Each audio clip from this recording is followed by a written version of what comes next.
Good afternoon, everyone. America declares the emergency ice storms have arrived. What's going to happen in your area?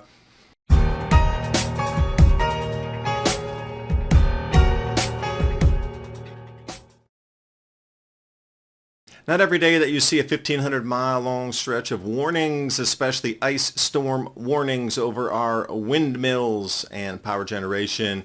Winter storm warning, blizzard warning, and it just goes on and on. This is 1,500 miles long and it's going to continue trekking west to east. And as we move forward, record cold will follow this. Blizzard warning, ice storm warning, heavy freezing spray warning, winter storm warning. Choose a color of the rainbow that fits your area. What we're seeing are massive buyouts of stores. I saw a couple videos in Walmart walking around and the lines were from the end of the store wrapping around aisles. It was breathtaking to see how unprepared people are. Actually, it was sad. But the stores are sold out, a little bit of bread left. And if you did get to the store and you tried to get home, this is what's happening. Anything that has a grade or an incline on it, people are unable to, well, pass or get over, traverse, whatever you like to term that as.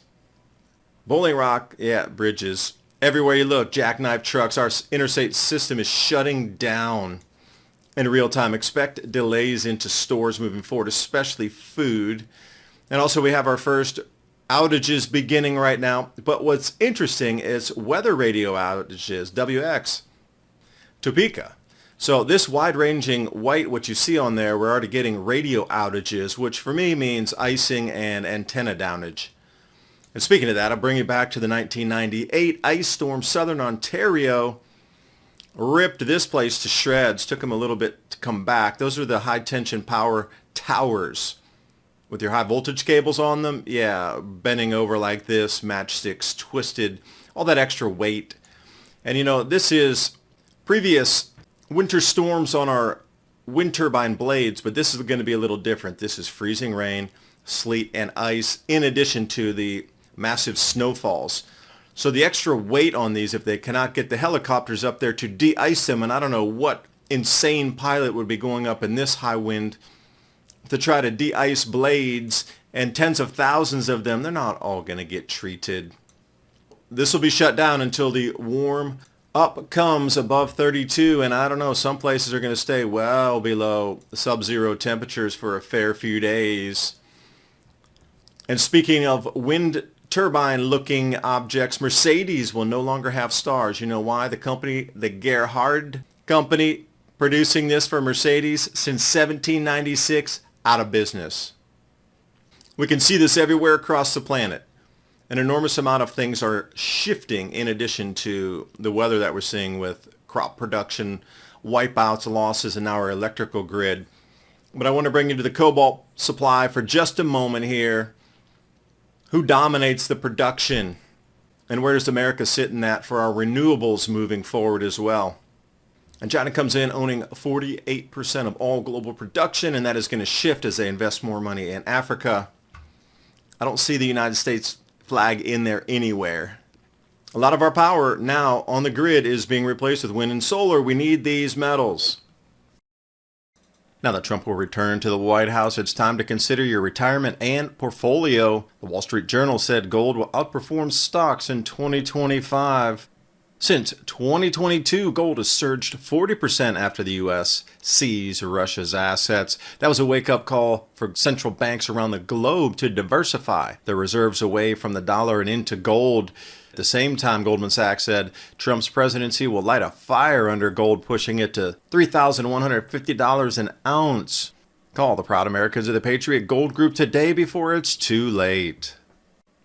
And the Patriot Gold Group has the No Fee for Life IRA, where your IRA or 401k can be in physical gold or silver. No Fee for Life IRA on qualifying rollovers. Give them a call, 888-546-7020 for your free investor guide today. Now, Ryan Malway showing us snowfall amounts are wild. From Kansas to D.C., I ended up splicing those together. Wide charts here. Shows you the same thing, a little bit wider out. But the heaviest in that direct line is going to continue for days and days and days directly over DC. And that's the number one wild card we're looking at here.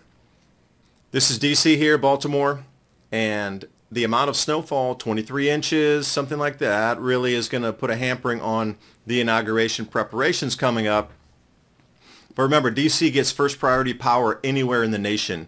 Rest of the grid goes blackout. They get power first. Heads up on this. Also, the sleet and freezing rain. And a little bit wider out just here, DC area on snowfalls as well. You got to figure out what's their power draw going to be, and then other areas that are going to be already cut off from the ice storms are not going to be able to deliver as normal. So they're going to try to pull power from different areas they don't normally pull from. So when I say right through the power belt here, this is a direct line between northern and southern grids in the United States, your power providers. So here's your E-grid substation next to the 1,500 mile wide emergency through the United States, ice storms, blizzards. Which one of these power providers / grids will be affected? Which will go down and which will trip other ones down, and when they trip off, DC needs power. Where are they going to get it from? Southern region, oh yeah, that northern region is going to be struggling on its own to provide up there. Everything south, record temperatures, record draw on our grid, and then that's going to DC first. The rich man north of Richmond is going to take the southern power.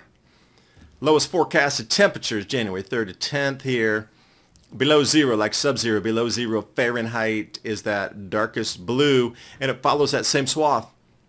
And as we get down in southeast U.S., these temperatures are very, very far below normal, and it's going to be record draw on the grid here. But at the same time, there's going to be a lot of power outages across different grid operators. And the movement and balancing of the load on the entire U.S. grid itself is going to be something to try to contend with. And the reason I'm bringing you video after video after video is because TVA had the power pulled before, and we went into rolling blackouts Christmas Eve. What about happened in ERCOT in 2021? Same conditions, ice storms. We're seeing the same thing occur in real time, but this time we're going to have massive pull from DC.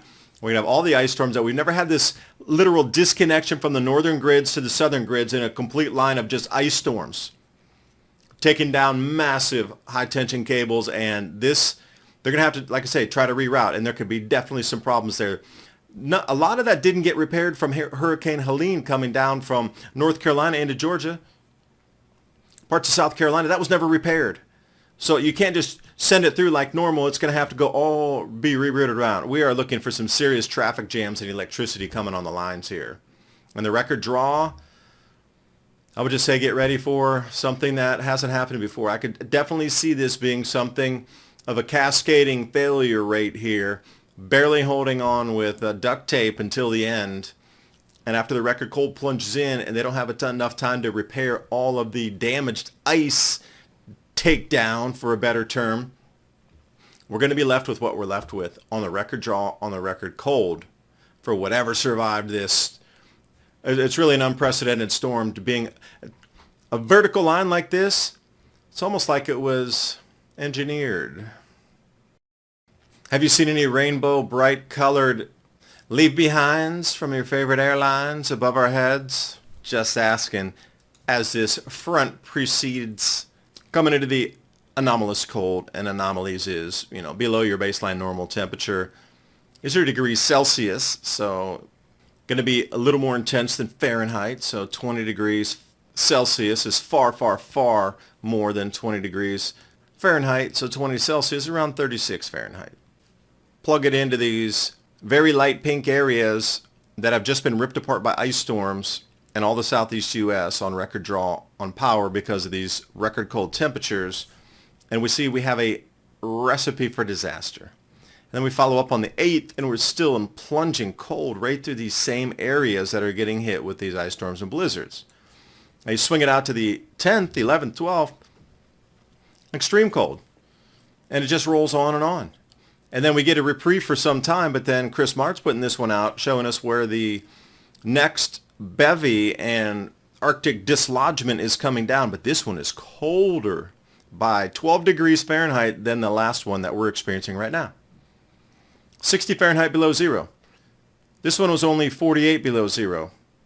So the temperature is 12 degrees different. So it's going to be cooler, and as it plunges south, we'll see what happens here.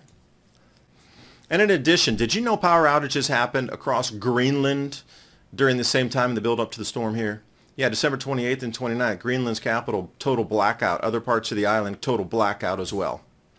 They got the grid back up by turning on one of their emergency reserve power plants.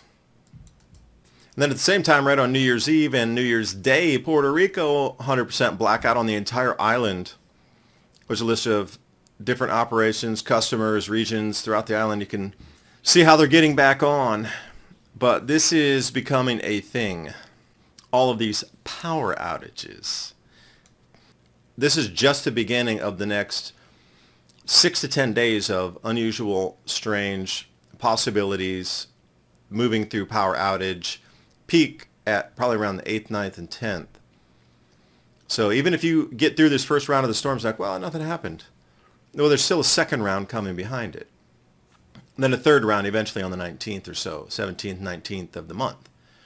So we'll see what happens with the ice storms. Power's already starting to go out. An enormous amount of road accidents. Like I say, the deliveries into your stores, those are going to be way back on hold because a lot of these truckers are bringing things across vast distances. This, field to plate distancing that we have in the supply chain, we need to grow our food way closer to home.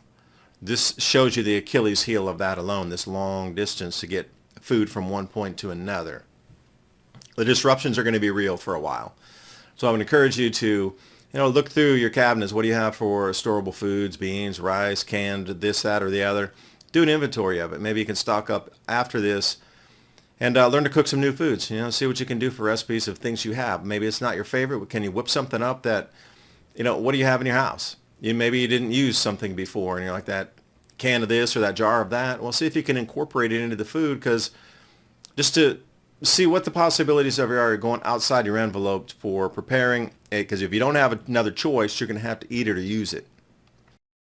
So I wish you the best in your preparations, and please join us, Civilization Cycle, on X. We put in updates over there, short ones, so small snippets of these same videos. And my Patriot Supply and Adapt 2034 week of food kit, so you have food at your fingertips and you don't have to leave your home and get out into the chaos. We'll see you next video. Thanks for watching. Bye for now.